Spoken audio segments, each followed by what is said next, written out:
vous êtes en pleine forme aujourd'hui. Alors je me décide enfin à filmer une vidéo que vous avez été très nombreuses à me demander sur mes bijoux que je porte au quotidien. Alors vous me posez souvent des questions justement sur ces bijoux, est-ce que je les enlève pas, est-ce que la qualité est bien ou pas. Donc aujourd'hui je vais vous parler de tous ces bijoux. Alors tous les jours je porte mes piercings, mes bagues et mes bracelets.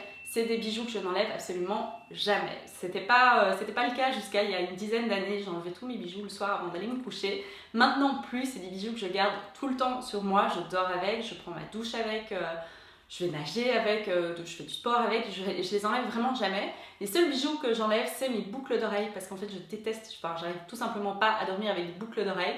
Donc ça c'est le bijou que je change tous les jours. Et puis il y a certains jours je vais ajouter une montre, un bracelet, un collier, ce genre de choses. Mais ça c'est vraiment ce que je porte au quotidien. Alors on va commencer par mon poignet. J'ai 4 bracelets que je porte en permanence. J'ai un Tiffany, un Cartier, un Spell On Me et un Miabe. Je vais commencer par vous parler du tout premier que je me suis mise à porter en permanence. C'est celui-ci de chez Cartier. Donc c'est le modèle Love que vous connaissez très certainement. C'est un des modèles emblématiques de chez Cartier. C'est sans doute l'un des plus connus également.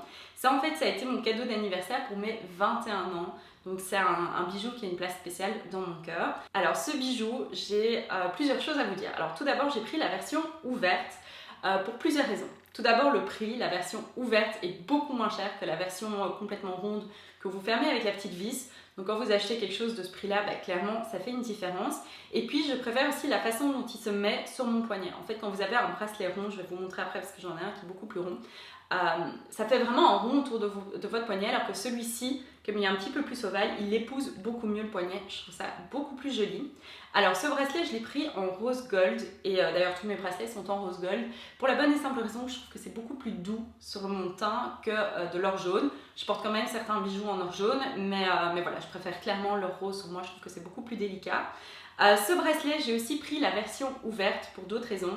C'est que je voulais un bracelet que je pouvais enlever si j'en avais besoin. Si par exemple on fait du bricolage, du jardinage, la peinture, ce genre de choses.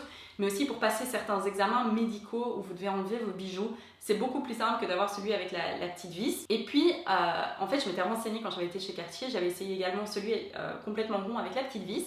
Et ce qui m'avait vraiment complètement refroidi, c'est que le vendeur m'avait dit oui, le mieux, c'est si vous l'enlevez et que vous le remettez avec la petite vis, là, le tournevis, etc., que vous passiez à chaque fois en boutique pour qu'on vous mette un petit point de colle dessus, parce qu'on a certains clients qui ont perdu la vis. Alors ça, moi j'étais juste complètement refroidie. Il m'a dit ça direct, je me suis dit ok, no way que je prenne la version avec la petite vis. Parce que voilà, j'ai pas du tout envie de me taper chez Cartier à chaque fois remettre un petit point de colle. J'ai absolument pas envie de perdre la vis, surtout sur un bracelet d'un tel prix.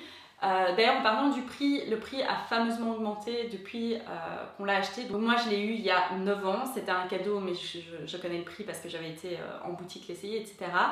On avait dû le commander, d'ailleurs j'ai une petite histoire à ce propos, donc j'avais été avec ma maman, c'est un cadeau de ma maman, j'avais été avec elle en boutique passer commande parce que j'ai la taille 17 et il n'avait pas la taille en boutique ici à Bruxelles. Donc le vendeur, on avait payé un acompte, etc.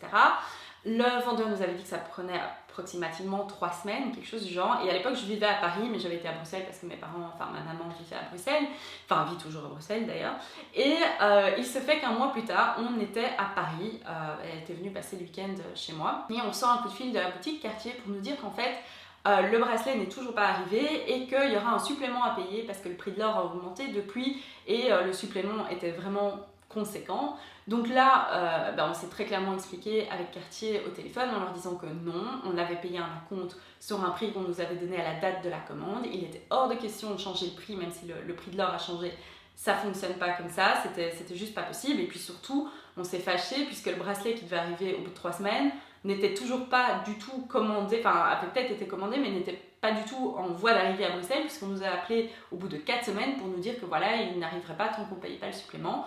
Donc on s'est un petit peu fâché parce que clairement dans des maisons comme ça qui sont luxueuses, qui sont chères, où vous payez un certain prix, vous vous attendez à un certain service. Là clairement c'était pas du tout le cas. Alors autre chose, ce bracelet c'est très très vite griffé. Ça m'a rendu dingue à l'époque c'était le seul bracelet que je portais.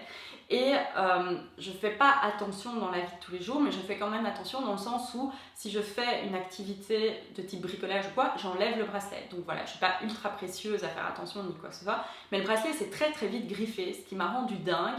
Je pense que pendant 2 ans il s'est vraiment fort griffé, maintenant je le vois plus du tout. parce qu'en fait il s'est un petit peu patiné avec le temps. C'est plus quelque chose qui me dérange, mais c'est quelque chose à garder à l'esprit si vous voulez investir dans ce bracelet. Donc voilà, maintenant ils ont sorti la version toute fine que je trouve absolument magnifique, mais ils ne la font pas en version ouverte.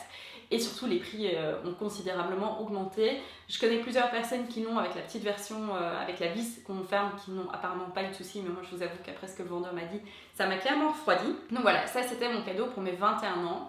Et puis pour mes 25 ans, oui pour mes 25 ans, j'ai pris ce bracelet là de chez Tiffany. Donc c'est le bracelet T. Tout simple, tout fin, ils font plusieurs versions plus épaisses avec des diamants, etc. Moi j'ai pris la version toute fine en or rose. Et alors là, de nouveau, j'ai pas mal de choses à vous dire. Alors ce bracelet, je le trouve vraiment magnifique, je trouve qu'il est très très beau quand vous le portez. Alors j'ai deux choses à vous dire. Ce bracelet s'accroche dans tout. C'est terrible parce qu'en fait comme il est ouvert sur le dessus et que vous l'enfilez en le faisant bouger comme ça, il s'accroche dès que vous mettez un pull, si vous avez, vous savez, les petits morceaux de ruban que vous avez dans les tops parfois pour les mettre sur les cintres, ça s'accroche dedans. Enfin, il y a plein de situations, je ne dirais pas tous les jours, mais au moins une fois par semaine où je me retrouve à moitié coincée parce que mon bracelet s'est pris dans quelque chose. Donc faites attention si vous portez un pull en grosse paille ou ce genre de choses. Et alors deuxième chose, et ça me rend dingue, c'est que ce bracelet a perdu complètement sa forme. Alors je vais vous mettre un close-up comme ça vous verrez bien. Mais en fait les deux T ne s'alignent plus du tout, ils ne sont plus à la même hauteur, ils ne sont plus alignés face à l'un à l'autre. Parce qu'en fait comme ce bracelet vous l'enfilez comme ça, il n'y a rien à faire. Au bout d'un moment, il perd un petit peu sa forme d'origine. Ça me rend dingue parce que je trouve que du coup c'est quand même moins beau quand vous le portez et surtout ça ne devrait pas arriver sur des pièces de ce prix là. Donc voilà, je l'ai aussi pris en rose gold. Je suis très contente de l'avoir, je le trouve toujours très joli, mais voilà, clairement je trouve que le modèle n'a pas été assez bien pensé en termes de... Il n'est pas assez robuste en fait pour quelque chose que, même si vous ne l'enlevez pas, quand vous le prenez dans un pull ou quoi, il s'ouvre et du coup il se déforme au bout d'un moment. Donc ça c'est un bracelet que j'ai depuis 5 ans, je suis quand même très très contente de l'avoir, je trouve qu'il est toujours très joli. Alors ensuite j'ai deux bracelets avec des inscriptions. Alors ces bracelets-ci s'enlèvent avec des clips en fait, donc ça c'est vraiment des bracelets ronds. Alors je vais vous montrer, ça c'est mon Spell on Me, donc qui était rond à la base, qui s'est aussi un petit peu déformé. Alors Spell on Me, si je ne me trompe pas, n'hésitez pas à me dire si je me trompe dans les commentaires, mais je pense qu'ils ont été rachetés par Miabe. Donc ça c'est un bracelet que j'ai reçu pour Noël en 2016. En fait, j'ai choisi ce bracelet parce que j'adore la collection Atlas de chez Tiffany. Du coup, je voulais quelque chose inspiré par ça. Donc j'ai commandé ce bracelet sur Spell on Me avec des chiffres romains. Et en fait, ces chiffres romains, c'est la date de mon mariage, donc 18 juin 2016. C'est aussi un bracelet que je porte au quotidien. Même si je dois vous avouer que clairement c'est un bracelet qui n'est pas fait pour ça parce qu'il y a des traces de décoloration, il y a des traces d'usure, parfois il fait même des petites traces de décoloration sur la peau. Donc voilà, je pense que si vous achetez un bracelet fantaisie comme ça, le mieux c'est de l'enlever et de le remettre. Mais je vous avoue que moi je suis paresseuse, j'ai pas envie de faire ça, donc je le garde en permanence. Et puis le dernier bracelet que j'ai ajouté, je l'ai acheté, je l'ai reçu à Noël en 2018, 2017, 2018. Faudrait que je regarde. Ça, du coup, c'est un Miabe, mais il me semble que j'étais tombée sur Miabe via Spell on Me. Et là, en fait, j'ai mis une quote de Harry Potter que j'adore. Alors, je suis pas du tout fan d'Harry Potter, j'ai lu les Harry Potter, j'ai vu les films, etc. Mais je suis pas du tout dingue de quoi que ce soit. Mais par contre, j'adore cette citation qui est After all this time, always, avec un point.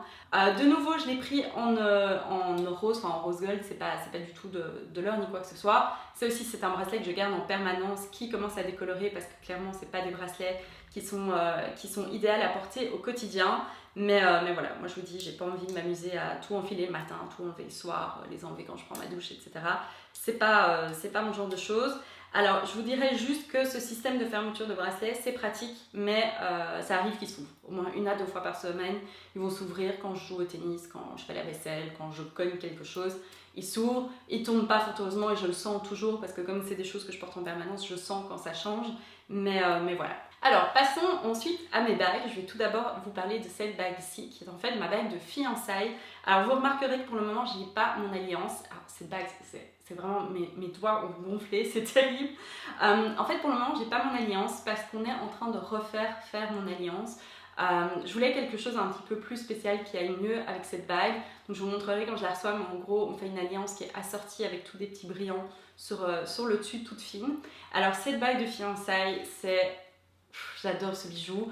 Non seulement évidemment ça a une signification de malade puisque c'est ma bague de fiançailles, mais c'est clairement le bijou que je préfère. Donc c'est la Soleste de chez Tiffany.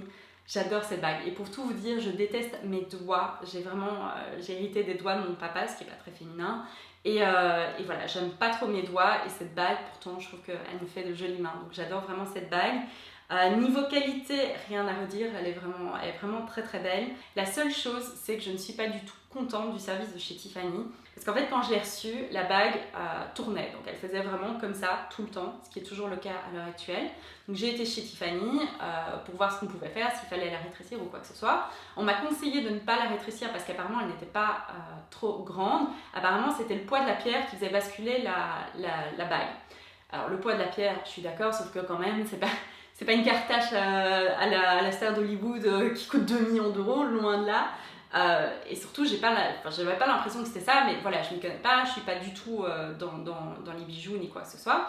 Donc, eux m'ont conseillé de mettre un petit pont à l'intérieur.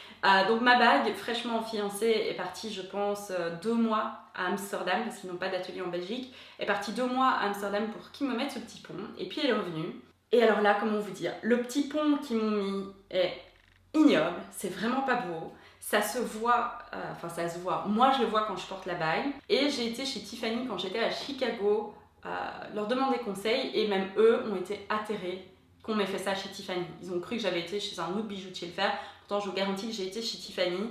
Donc voilà, hyper déçue à ce niveau-là. Surtout que ça n'a pas du tout arrangé mon problème puisque ma bague, les 3/4 du temps, vous le voyez certainement en vidéo ou quoi, elle tourne toujours. Donc ça n'a absolument pas changé quoi que ce soit. Donc voilà, j'adore la bague, je trouve qu'elle est magnifique, mais clairement le service derrière, il y a un gros problème. Alors ensuite, à la main droite, alors j'aime pas mes mains, j'aime pas mes doigts, et à ma main droite tout particulièrement, parce qu'en fait ma main droite est un petit peu déformée, elle est clairement plus petite que ma main gauche, parce qu'en fait, vous ne le savez peut-être pas, je pense que je vous l'ai déjà dit en vidéo, mais j'ai eu une greffe de peau. Quand j'étais enfant, j'ai eu la bonne idée à 1 an et demi de prendre un fer à friser en main. Du coup, on a dû me prendre de la peau sur le bas du ventre pour venir la mettre ici, tellement c'était brûlé au 3e degré, c'était catastrophique. On m'a réopéré 1 ou 2 fois parce que du coup, évidemment, la taille de votre main quand vous avez 1 an et demi et la taille de votre main quand vous êtes adulte, ça n'a rien à voir. Donc, on a dû refaire quelques opérations parce que oui, la peau, c'est élastique, mais jusqu'à un certain point. Donc, je n'aime pas du tout ma main droite et encore moins mes doigts parce qu'en fait, j'arrive pas à mettre mes doigts à plat. Donc voilà, j'ai toujours des bagues sur cette main-là pour cette raison-là parce que voilà, ça me fait oublier un petit peu que que ma main droite est un petit peu bizarre entre guillemets. Du coup, les bagues que j'ai ici, je les change par moment, mais c'est de nouveau des bagues que je n'enlève pas. J'ai tout d'abord ma bague de chez Théa avec mon prénom, donc Théa c'est une marque belge. Cette bague-là, je l'ai achetée en 2016 et alors j'ai fait une erreur. Ces bagues-là, je les trouve assez chères. Et ils avaient sorti cette version moins chère en vermeil. Sauf que du coup, avec le temps, c'est une bague qui s'est décolorée, qui est devenue un petit peu argentée, dorée, on ne sait pas très bien quelle est la couleur. Elle est un petit peu décolorée, ce qui moi, dans l'absolu, ne me dérange pas trop. Parce que voilà, elle a cette drôle de couleur entre argenté et doré, c'est un petit peu bizarre. Mais clairement, beaucoup de gens me posent la question en me disant elle est en quoi ta bague, il se passe quoi? Donc voilà, je pense que soit j'aurais dû ne pas l'acheter du tout, soit j'aurais dû mettre le prix et la prendre vraiment en or. C'est une erreur que j'ai faite. Et puis à côté, j'ai simplement une petite bague d'une marque espagnole, je pense, qui s'appelle Bailea, qui est une petite bague fantasy avec une étoile, qui était dorée quand je l'ai commandée, qui est devenue argentée parce que de nouveau, c'est pas des bijoux que j'enlève quand je vais dans l'eau ou ce genre de choses. Mais en fait, j'adore la couleur qu'elle a pris. Donc ça, c'est vraiment une petite bague fantasy. Je pense que j'ai payé ça 12 ou 13 euros ou quelque chose du genre. La seule chose, c'est que comme elle est ouverte, parfois elle s'ouvre aussi et elle se déforme. Mais voilà, ça ne me dérange pas, je la remets en place tout simplement. Et puis, les derniers bijoux que j'ai au quotidien, c'est mes piercings. Donc ça, je pense que vous les connaissez, je vous ai fait 2 vidéos à chaque fois sur mes piercings. Alors les 2 piercings sont de chez Marie Attache. Celui au conche ici, c'est de l'or blanc avec des diamants, les 3 petites fleurs. À l'époque où j'ai fait mon piercing, il n'existait pas en or rose. En or rose, il n'avait que les 5 petites fleurs. Ce que j'aime moins, ce qui coûtait clairement beaucoup plus cher, parce que déjà là, c'est une pièce qui est quand même assez chère. Donc ça, c'est un bijou que je garde en permanence, hyper contente. Ça fait 2 ans, bah oui, ça fait 2 ans en fait, jour pour jour. Que j'ai ce piercing, je l'adore, c'est vraiment, je suis hyper contente. Et puis j'ai récemment fait mon date au mois de décembre dernier à Londres, et là j'ai pris du coup un bijou en or rose, mais c'est pas des vrais diamants, c'est simplement des petites pierres brillantes. Ils font la même version avec des diamants qui coûtent 4 000 euros. Donc voilà, clairement j'ai pris la version à 400 euros, ce qui est quand même déjà un beau budget pour un bijou. Mais voilà, ça c'est vraiment les 2 bijoux que je garde tout le temps dans mes oreilles, et mes boucles d'oreilles, je les change tout le temps. Là ici c'est des petites boucles d'oreilles fantasy chez Skinny Deep que j'ai payé 12 ou 14 euros. Je vous mettrai les liens dans la barre de description si ça vous intéresse. Donc voilà, c'est tout pour mes bijoux que je porte au quotidien. Si vous avez une question sur une pièce en particulier, n'hésitez pas à me la laisser dans les commentaires, je me ferai un plaisir de vous répondre. Merci beaucoup d'avoir regardé cette vidéo et je vous dis à la prochaine fois. Bye bye.